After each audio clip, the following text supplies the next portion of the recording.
क्या बोलूंगा भला। ससुर ने जैसे ही कहा कि उसको उसी की भाषा में जवाब देना पड़ेगा, बहू को ये बात जच गई।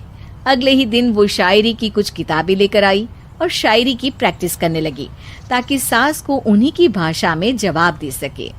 उसने दिन रात एक कर दिए। एक दिन सब साथ में बैठकर टीवी देख रहे थे, तभी रेणु सबके लिए बिरयानी बनाकर लाती है, लेकिन सास को बिरयानी भाती नहीं। कौवा करता काऊ काऊ, चिड़िया बोलती ची ची, इतना खराब बिरयानी बनाई है कि मुंह से निकले छी छी। बस इसी मौके का तो बहू को इंतजार था, क्योंकि अब बहू सास को उसी की भाषा में जवाब देने के लिए तैयार थी। माँ जी, हमको अपनी ये बेकार शायरी ना सुनाइए, जैसी भी बनी है बिरयानी चुपचाप खाइए। ससुर जी और रेणु के पति ने रेणु का जवाब सुनते ही जोर से ताली बजाई और सास ने जब रेणु का शायराना जवाब सुना तो उनके गले में बिरयानी अटक गई।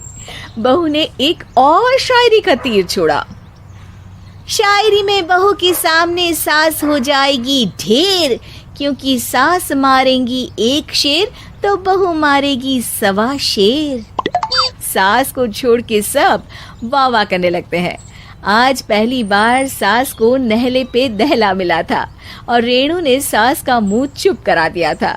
अगले दिन रेणु का पति उससे कहता है, अरे वाह, तुमने तो माँ की बोलती ही बंद कर दी, मजा आ गया। अब मेरे लिए कुछ बना दो, खाकर मैं काम पर चला जाऊं। शायरी ही है मेरा जीवन, वही करूंगी जी भर के, नौकरानी रख लो कोई, काम नहीं करूंगी मैं घर के। अरे तुम क्या माँ जैसी हरकतें करने लगी, सीधे सीधे बात करो ना। हो गई कल शायरी, रोज थोड़ी ना करोगी।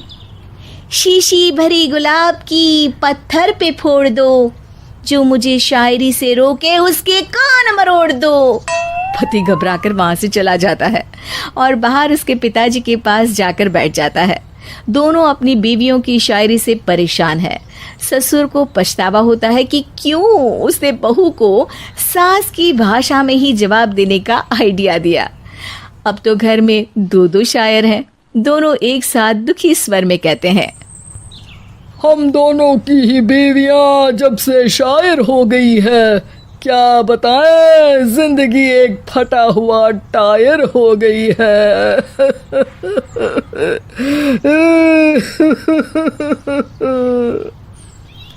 हम दोनों की ही बीवियां जब से शायर हो गई है, क्या बताएं, जिंदगी एक फटा हुआ टायर हो गई है।